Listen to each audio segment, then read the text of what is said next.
stove, electric stove top, and I did it, but I just wanted to boil this up and get it over with. So Okay, so a couple things here. You have 2 daily homeworks and then regular homework.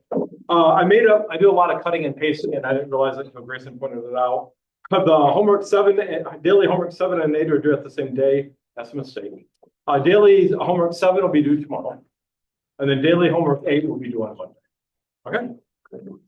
That's the 25th. Tomorrow the 25th. 24th. That's yeah, 24th. That'll work. Okay, so with that said, wait, you don't have class going back. yes, so it's due on Tuesday. I knew that. Okay. But speaking of that, I owe you a minimum of 3 classes from when I was sick. And so at some point, I'm going to come up with times. There will probably be a Monday time and a Wednesday time, because I prefer not to have 2 classes on the same day. I know that not everyone will be able to make them, so I'll try to, when I have the date, so I'll have like 2 times that day, so that hopefully you can make one of the other day times. And then if not, then there's always a recorded class. I owe you at least a minimum of 3 lectures. Okay, I think there's actually a 4th as well. So, and paid for the whole set, you're going to get the whole set. Okay.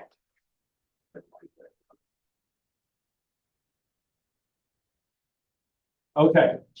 With that said, let's go on with what we're doing. So we had a whole bunch of differential equations like, let's say 5d squared y dx squared or y, or y dx.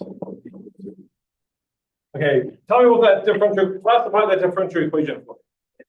Linear. Homogeneous. Homogeneous. And Second order. Okay, what makes it homogeneous? All the terms contain the dependent variable. What makes it linear? So the dependent variable and all possible derivatives are, they just occur by themselves. Now the result of the first problem. And second order, because that's the highest group. Okay? Just you, Dave. I didn't give anyone else time on this.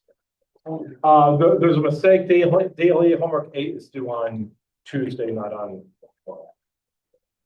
So, and what do you know about the coefficients in front of everything here? They are constant. But when you have a linear homogeneous differential equation of constant coefficients, what kind of form? An e to the px. So we assume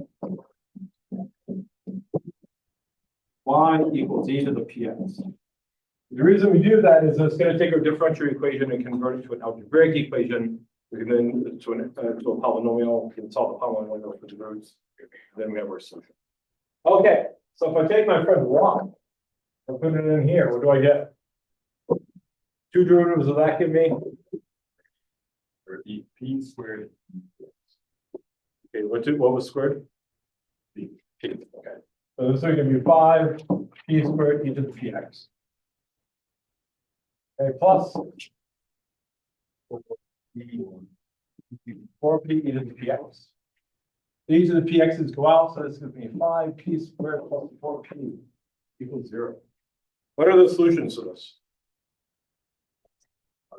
0 or 4 over 5, the minus 4 over 5.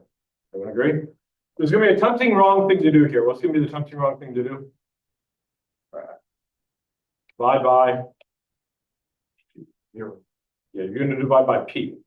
Again, 5p plus 4 equals 0, then solve for p. What's the fundamental problem with that? You can only divide by something If this thing is not equal to 0. that it's not equal to 0. So what you have to do is you factor out the p. 5p plus 4, 0. You have 2 roots. Okay, so I can have the p equals 0, that's 1 root, and then I can add in the 5p plus 4 equals 0. This gives me p equals minus 4. This gives me p equals 0. You have to have 2. Why do you have to have 2 roots? Second order. The second order differential equation. And so this gives us 2 solutions. One solution would be y1 would be e to the 0 times x, which is just 1. The other solution, y2, would be e to the minus 5 minus 4/5 x like that. So those are 2 independent solutions. The most general solution is The sum of the solution. not, okay, Linears. a linear combination, meaning you can have to have coefficients. Oh, So the most general solution, which I'm just going to call y of g. Okay, is going to be basically some C1 to 1 plus C2 minus 0.8 or 5. So we don't pick those ones. So this gives you y of g equals C1 plus C2 e to the minus x. That'd be the solution. Okay. So if you look at your little daily homework 1, frequently called daily homework 7, because it turns out if you add 6 to 1, you get 7. Okay, what do? I give you another little differential equation. Okay, and you're going to have to take over that guy. Okay. Again, that type of where you have to assume this form here. Okay, remember when it's only true. This will only work when you have the linear homogeneous isotropic. Again, when you have a linear homogeneous nth order differential equation on the counter. Okay, the number of times that occurs in life is phenomenal. For those of you who take optics, okay, hopefully you take optics in the fall. You can ask Bree and you can ask Jake, and they will tell you that actually you will see this again in grand scale second semester as well. That frequently called optics. If you take classical mechanics, it turns out you're going to see the exact same thing as well. The code occurs in classical mechanics. Okay. Questions? So let's go on with what we're doing. So we're solving the Schrodinger equation for a constant v, and it's actually the time-independent Schrodinger equation.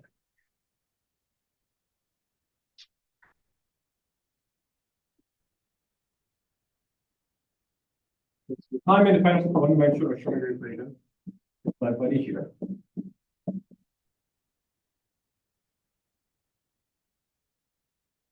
And we're going to take the case where v is a constant.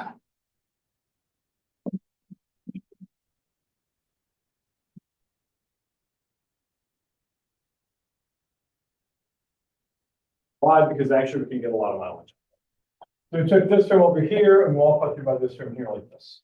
And if you do all that, we ended up, and is this legible? Is that not legible? It's starting to become non-legible. Like this.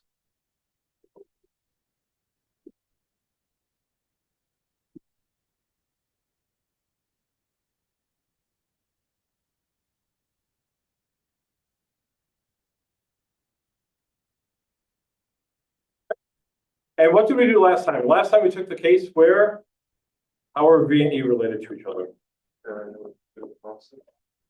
Because they're constant, but which one was bigger? Yes. E was bigger.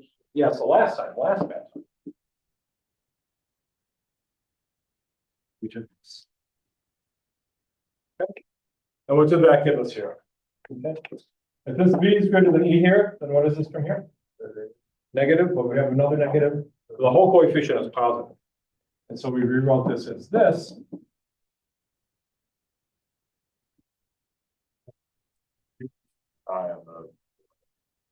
Okay. Dominic wants correct equations. Okay, when you see me do something stupid here, let me know. Okay, thank you. Okay, the equations should be correct. Okay, so that's -5 for the professor. Okay.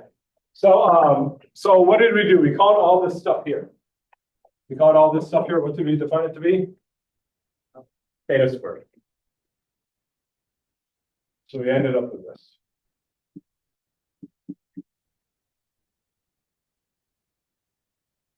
Hey, how would we classify that differential equation? Second order. Constant coefficient. Linear. Homogeneous. Hey, does that have a solution? yeah. In e to the px solution. So we assume psi equals e to the px. Put that all in.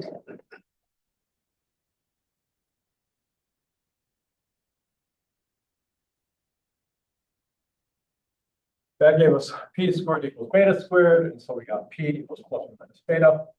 So our most general psi was this C1. Did I call it C1 or did I call it A, or what did I call it? C1? E to the beta x plus C2 e minus beta.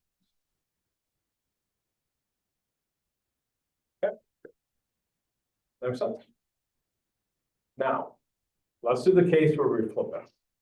Now let E be greater than. If E is greater than B, when you go over here, this right side is negative. So what I'm going to do is put the equation over here.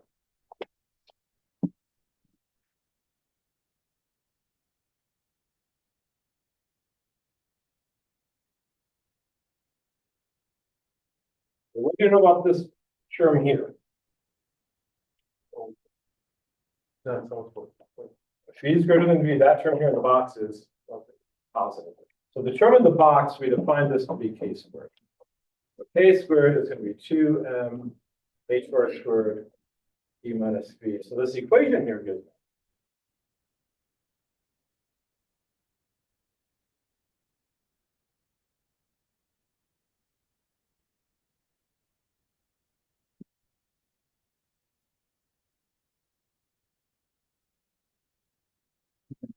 Hey, what kind of differential equation is that? Second order. Oh, yeah. Constant coefficient linear. Okay. We assume the exact same form in each of the px solution.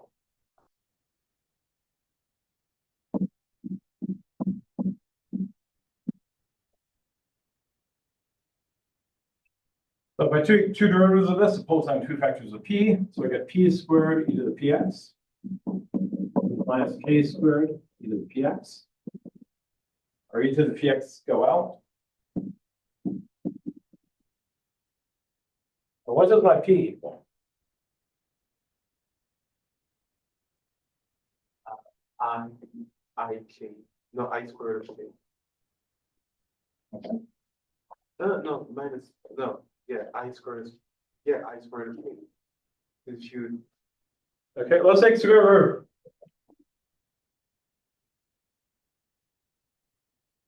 Yeah. So what's the square root of k squared? Plus or minus k. no, the plus minus. All right, and the square root of minus 1 is by definition I. P equals plus or minus ik. There are two solutions. I can have a psi 1 of e to the ikx and a psi 2 of e to the minus ikx.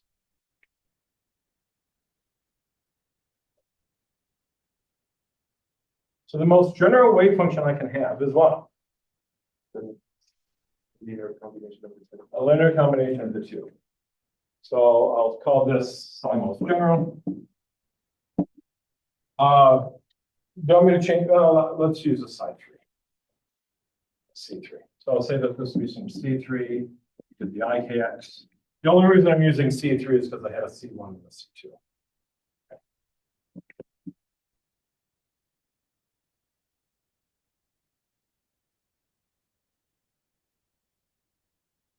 Now, there's another way to write this.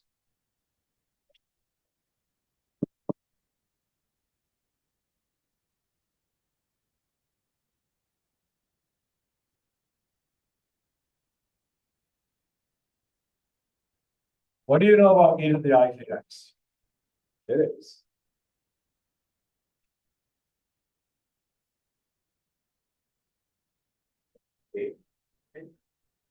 So just like in our wishes. I can put it. It's always, I don't even know if it's always possible. It's cosine of x plus I sine of x. Okay, this is called, The polar form. it is a polar form. What's the name of it? So it's the name. Oh, sorry, for E, wait. Oh, Elder? Okay, then let's see. Cat should know, Bree should know, Jake should know. Euler? Okay, if you want to make a mathematician, just grab their heart. It's like this, like you've taken their breath away, you call it Euler. Okay, how's it actually pronounced? Euler. Okay, even though it's pronounced, it's spelled Euler. This is the Euler. Okay, yeah, that's, you never, this is Euler, never.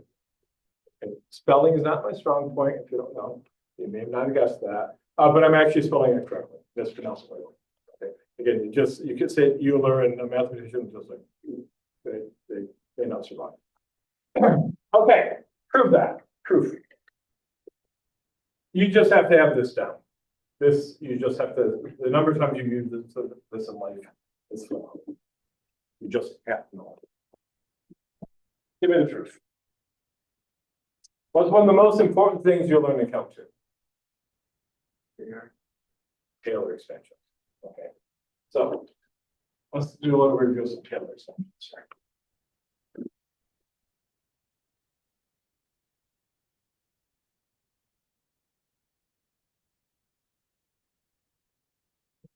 With these Taylor expansions, again, you just have to know these Taylor expansions. They just occur everywhere.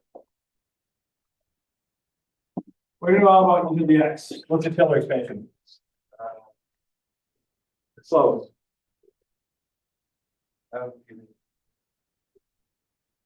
That's right, it starts with the one. Excellent. Okay. Isn't the sum of something plus? Plus, excellent. Oh, no, like you mastered it. Wait, no, no, oh, no. It's called X. Okay, so X plus What's that? No. X squared over 2 plus X cubed over 3. Wow. 3, X over 3. right? Oh, but two. It's a factorial. Okay. Plus, this is also 2 plus X to the 4 over 4. Excellent. Okay. We do one more. etc. etc. etc. Okay. I'm not gonna speak for I need the other term. Okay. That's the Taylor expansion. Okay. Now, what would then be the Taylor expansion of e to the ix? I have the exact same thing, but what would I put in for x then? I just put in ix. So if I had e to the ix, I have 1 plus ix, because the x is going to ix, right? This thing here, I just substitute in for that. Plus ix squared over 2, ix cubed.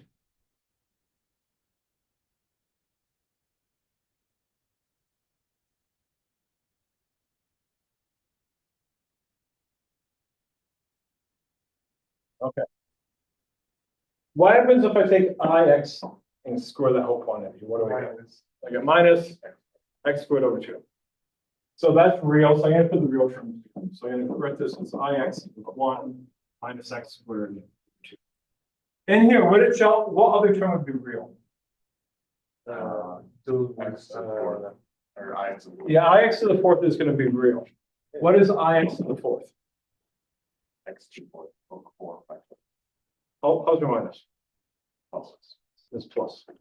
So this will become plus x to the 4th, 4 factorial plus all the even terms here. Now let's look at the odd terms.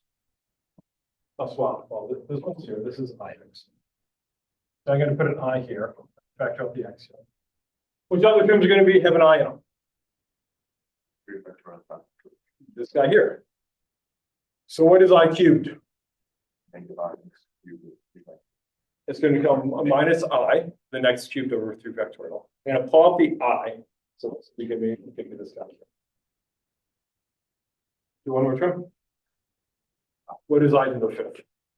I x to the 5. Okay. So I pull out the I, x to the 5th over 5 factorial. Okay. What is this? Yeah, cosine of x. I mean, the Taylor expansion. The Taylor expansion Cosine of of the x. cosine of x. This is cosine of x. And I get plus I here.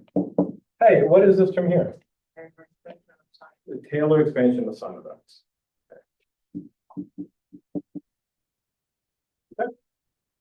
That's what we have. So what we have, if we put this all together,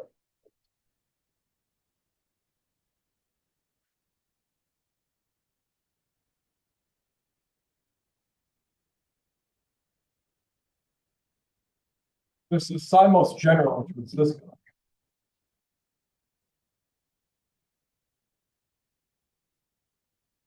Well, what does that become now? That becomes C3. E to the ikx becomes Cosine of right here. cosine of kx plus I sine of Q. I sine kx plus C4. Now, what happens if I make this negative here? I have a minus sign in here. What's the cosine of a negative thing?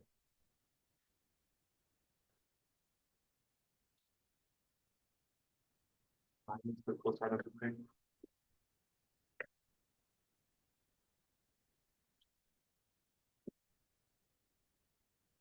What's that and why? Minus cosine of x. Let's try again. What is that? Sine of X. I have to kill you. That is cosine of x.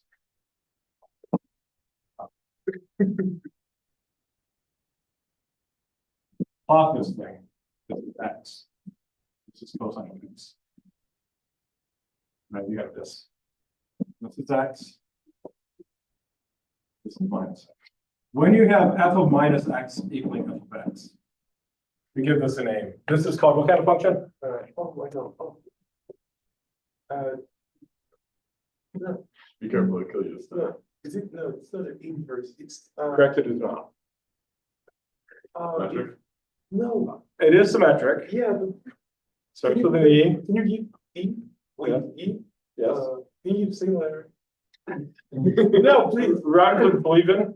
I don't believe it. Rhymes with even. Yes, even. It's called an even.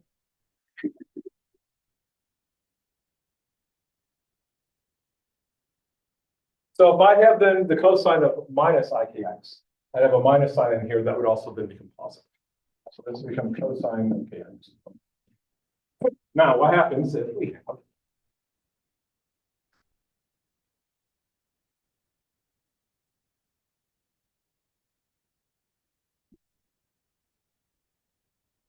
sine of minus x? Minus sine of X. Good. Yes. It's an odd function. Yes, this is an odd function. And so when you have f of minus x, that's an odd function. So what you have in this case, you have your sine of x, x. That, so 5x, 5 minus x. F of x. Here's f of x. These two are just opposite each other. Okay, makes sense? So what's going to happen if I put in a sign of minus kx here? This will become minus I sine of kx.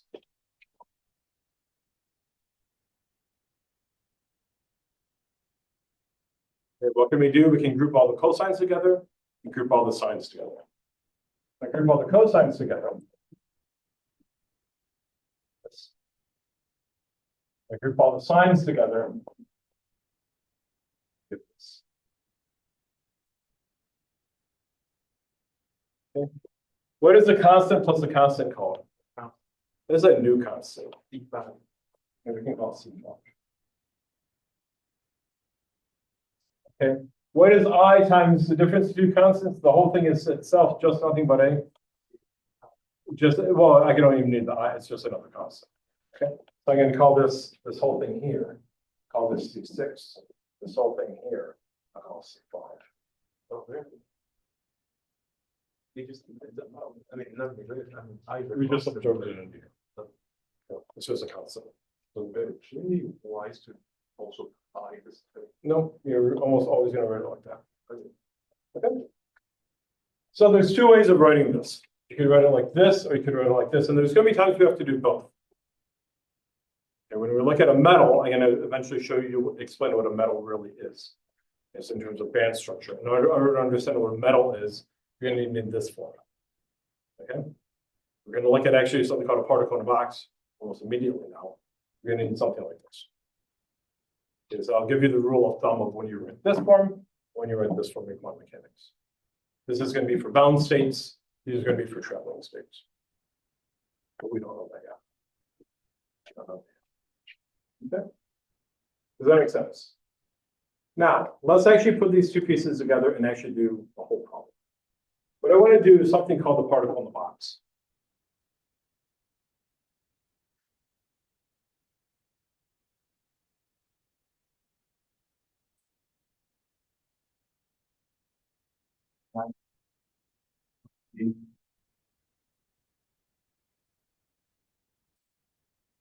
What this is going to be basically we will join our E less than V and E greater than V wave function. So let me draw you what this is going to mean, what this is going to be, and then I'm going to explain why we're looking at this, because right now it's going to look like a very stupid thing to even look at. Turns out it's not. It's actually a brilliant thing to look at. Well, I'll set it up, and then we can see what we can do with it. Give me your first stage in looking at a metal. So I'm going to plot the potential energy like this. This is V, and this is X. And I'm going to take my V to be like this. This is V here. It's going to be L. And here's my V here. So if I write this mathematically, how do I write this mathematically? Say that this is going to be 0 if X is in between something L goes 0 here. Otherwise, I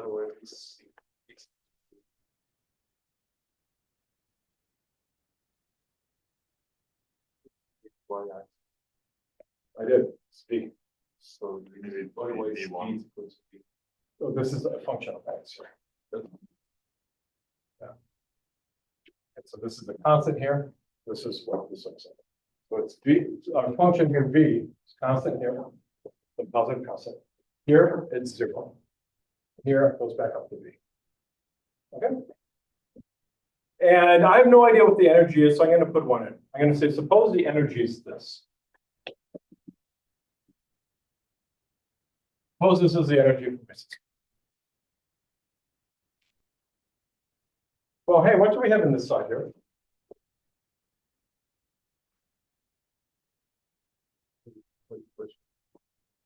Here, what's the relationship between V and E? V has to be great. V is greater than. Okay. Hey, what's the wave function in this region then? I'm going to give these names. I call this region 1, region 2, and region 3. Then call this side 3. What did we say happens when V is greater than E? What's that wave function? C1. Yeah, we had the C1 e to the beta x plus C2 e to the minus beta x. Okay. Yeah, but what happens over here in this region here? That's side 1. What's the relationship between V and E there? The same thing. This is so V is greater than E. Hey, so what's that? What is this wave function going to be? It's going to be the exact same thing, but with different coefficients. Okay. So they might be the same, they might be different. Who knows? So I'll call this one, I'll call out, since I have a 2, then I'm going to put a 3 here. C3 e to the beta x, and C4 e to the minus beta x. Now, what about in this region here? What's the relationship between V and E? Or V is 0, and V is up here. So in this case, here our E is greater than V. Slide 2. Hey, what do we know about this?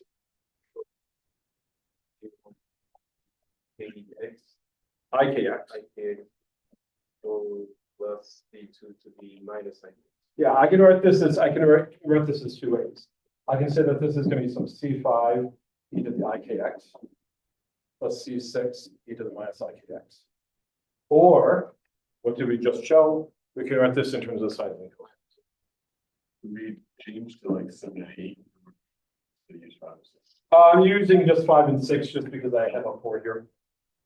It's not consistent with what I do for that thing, but so this would be then I can make them the same constants here. Well, I make them different.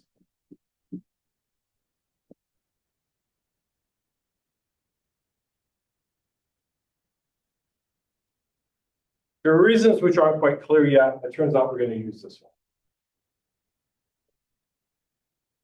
Okay. So what I want to do is let's figure out what this wave function is going to look like here. Because right now we have general forms of these regions here, but we don't have the overall wave function. Okay. Function linear combination of. Well, it's going to depend on where you're at. Oh, Okay. So this whole thing here is the wave function. So in this region here, you're going to have it here. In this region here, you're going to have it here. This region here, you're going to have it.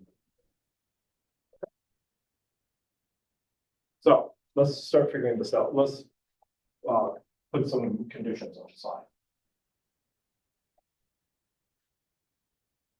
It turns out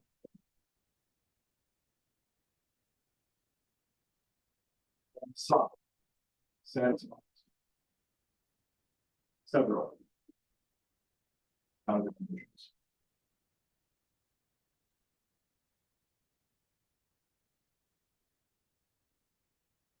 Here's one of them. Okay. Psi 1 at some point here at, and let's say at some point here L has to equal psi 2 at L. Meaning psi must be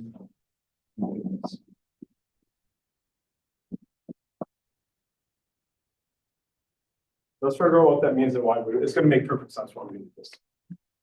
So let me explain what this means. So if I have a plot here psi,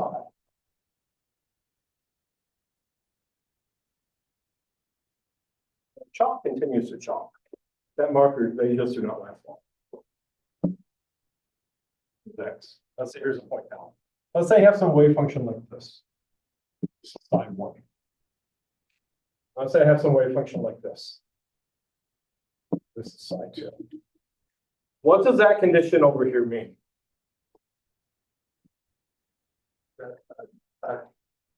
L, psi 1 and psi 2 are the same. Yeah, can I have this case here? I can't. Now these have to match up. So really what you have to have, so you can't have this.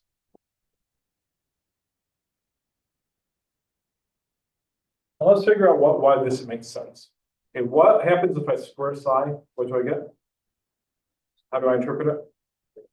Probability of Finding the probability of finding a particle in a certain region. So if I had this discontinuity here, what would happen? If I approach the point L from this direction here, I would actually have one probability of finding the particle if I approach from the right. If I approach from the left in this direction here, if I had this one here, what would I have? I'd have a different probability. Well, it doesn't matter whether I approach from the right or whether I approach from the left. You have to have the same probability no matter what. So you have to have the same psi, otherwise it makes no sense. Okay, so what you have to have something like this. If this is L, and if this is psi 1 here, then you're going to have psi 2 over here. So psi 1 at L has to equal psi 2. Psi must be continuous. Okay. Now there's another condition. I'm going to just state it as a factor now and improve it a little bit. The other condition is what do you think else might happen to psi at this point? The size have to be the same, but what else might be the same? They're first driven. Okay. So the other condition is going to be this.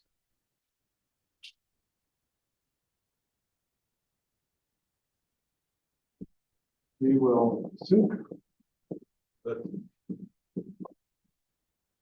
psi, the derivative of psi, must be continuous. Under itself. They stated that psi is continuous at L. That necessarily means that the derivative is also continuous at L. The psi being continuous, I don't think implies that, because I never said anything about differentiability. So the content, the continuous part just means something mapped out. Yeah. I haven't equated this still show. So what this means here is that derivative of side 1 evaluated at L has to equal the derivative of side 2 x evaluated at L. So the derivative is also continuous. So what that means here is you can't have the following. Now, just so you know, there's going to be a little caveat there. Sometimes that doesn't happen, but I'll go into why this is the case. There's a subtlety, a major subtlety there. So the implication of this is this.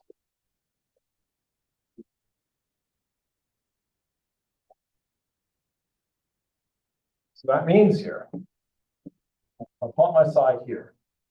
And if this is L, let's say this is side 1. This is side 2. So here what I have is that side 1 at L equals side 2 at L. Good. Okay. Well, what's happening here? Are the slopes the same? No. But you can see what happens here is that this one here not equal this. Okay. So this means basically this condition here. What this really means is no cuts.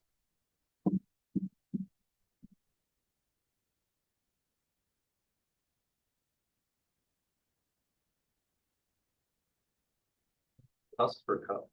Or you can't have, or you can't have 1 or you can't have 2. You know, right? Exactly. That's cusp. It's a mess. You're right, that's the plural cup. Yeah. That's Here, I'll erase it again. That's correcting your doctor. And this is important. I'm just going to say this is the fact right now. We'll prove it. And the proof is actually going to be ain't hard, but there's a little something. Because it turns out you can have violations. Which we're going to see on Friday. One other thing. It's not really a boundary condition, but it has to be something else.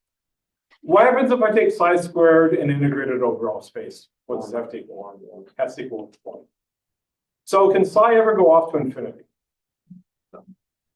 Because the problem with that would be then you'd have infinite probability, which you probably do when you integrate over your whole region, you have to have just 1. You can't have it go off to infinity. That makes no sense. Okay. So psi must be finite. so sine must converge in both sides.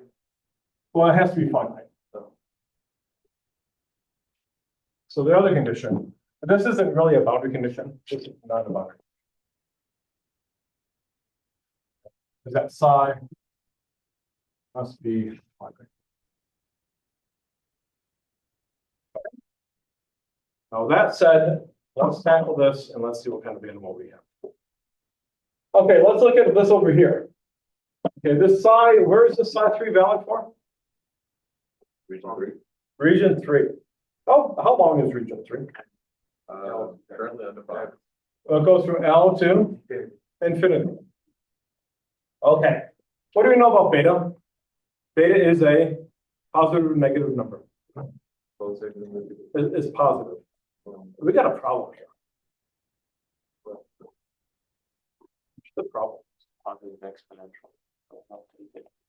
Listen here, the beta is positive. What can x do? X can go off to infinity. So what is e to the beta? This goes off to infinity. This term is going to go off to infinity. There's only one way to fix this. What does C1 have to equal? 0. It must be 0. What happens here is that the C1 must be 0 since e to the big X is off to infinity. And as X is off to infinity. That's not possible. Okay. So what it means here is that our side 3 becomes a little more user friendly. It does become C2 e to the minus beta X because it's triple decays to 0. Okay. What about my buddy over here? Where is this region? Where is this valid? No, C4 must be 0. Okay, this region is valid where? From 0 to minus. All the negative X values. Yeah. Okay, and beta is still Positive. positive. Okay, so what is this term gonna do here? Going to If we go off to negative infinity, this term go to zero. goes to zero, that's well behaved. This term, on the other hand, Going then goes to infinity.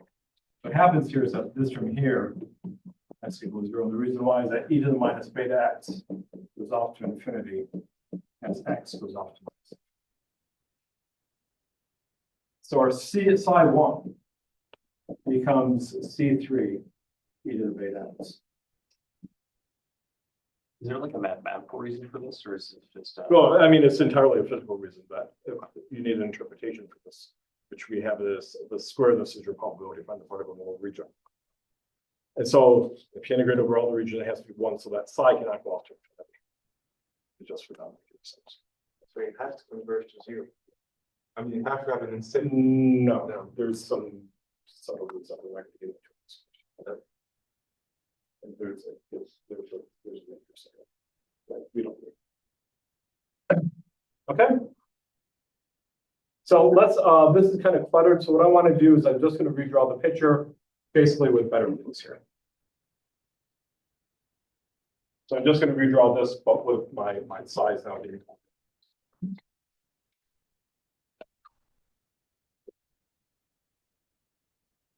So if I draw this here. V, here's my X.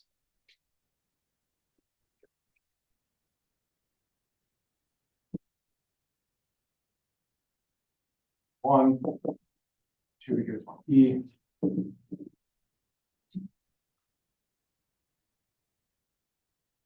V. Okay, sign this region here. We said is this right here. Sign this region here. And down here.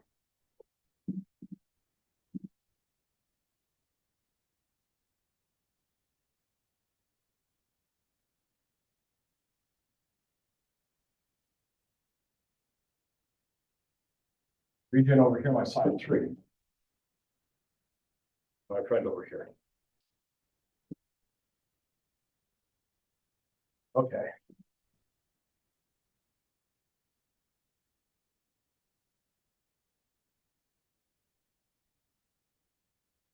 So what would be a possible psi I could have here? Let's actually draw this. I draw my psi here.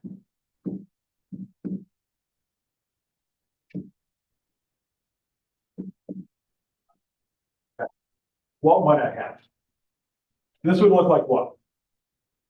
This would be something that kind of goes like this, like that. That'd be my psi 1. What's it going to do in this region here? This is my wave function. What do sines and cosines do? They oscillate. Maybe it's going to oscillate like this. Maybe it's going to oscillate like this. Who knows what, but it's going to oscillate. Okay. So I'm going to draw something like this. I'm going to have something that kind of looks like a little bit of an oscillation here like this. Now, you get over here, then what has to happen over here?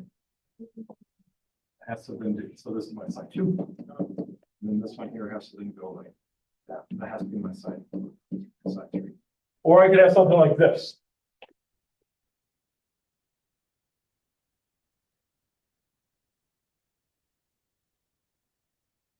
Might have my side 1 like this.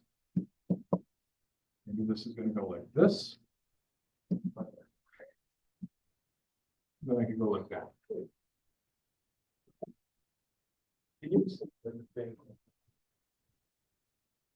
What? You use other functions that go like this for the region 1, the region 2 going like this. Tell me why you can't.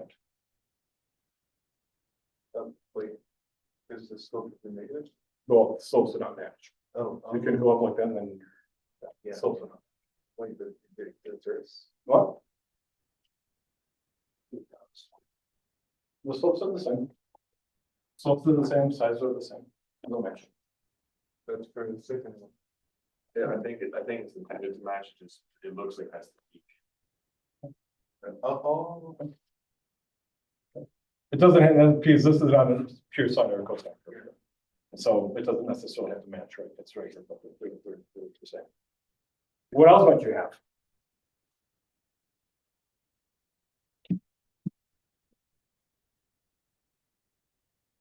Might have something like, maybe I have something like this. That. You have things like this. That's like an infinite number of possibility, as long as. Not if I stay in here, it turns out there's a finite number. A solution? A finite number of these states. Oh, Okay. Does that make sense? Now, you're already, let me point out just one really interesting feature. Well, there's a lot of interesting features here. Do you have, in this case right here, do you have a chance of finding the particle here? In this region here? Yeah. You do. Okay. So you can find the particle here because there's a wave function. What's very bizarre about that point, which makes no sense classically? This is a purely quantum mechanical effect. Well, it's over here. What's the kinetic energy over here? This is your E. This is your B. This is your E. That's your kinetic energy. Negative. Negative, right? Because you know that your energy, your kinetic plus your potential. So your T is E minus V. So in this region over here, okay, your kinetic energy is negative, just like it is over here. Classically, can you ever be there? No, you cannot be there classically. What can you be quantum mechanically? You can. This process here is called quantum mechanical tunneling. This process here, right here, this is called quantum mechanical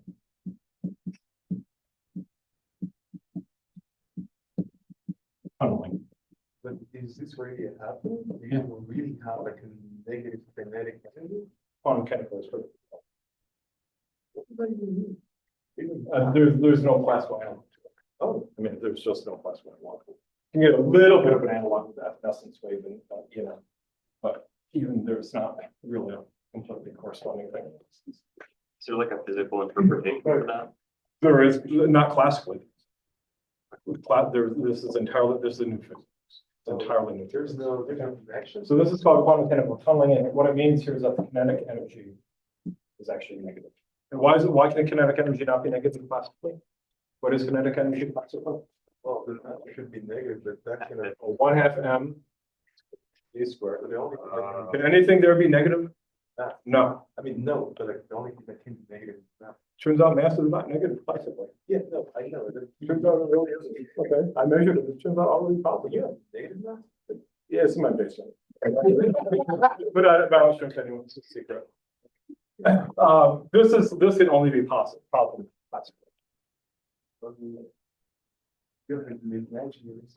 Okay, and it turns out this is going to be important. This is actually going to be how alpha decay occurs. So there's a type of radiation referred to as alpha decay. Alpha decay only occurs because of the quantum mechanical tunneling. There are very fancy microscopes called tunneling microscopes. And a tunneling microscope works entirely because of this process. This has been well established. I've gone a little bit over. Okay. So what we're going to do, I want to set up the boundary conditions here. This side. We're not going to solve them because it turns out there's a complication that I don't want to get into. Then what I do is show you why we even worry about this problem here, because this problem you could say, well, you know, I'm glad we're doing a really stupid problem that we'll never see in life. Now, it turns out this is going to be a very good description of a one-dimensional life. Okay, have a good day.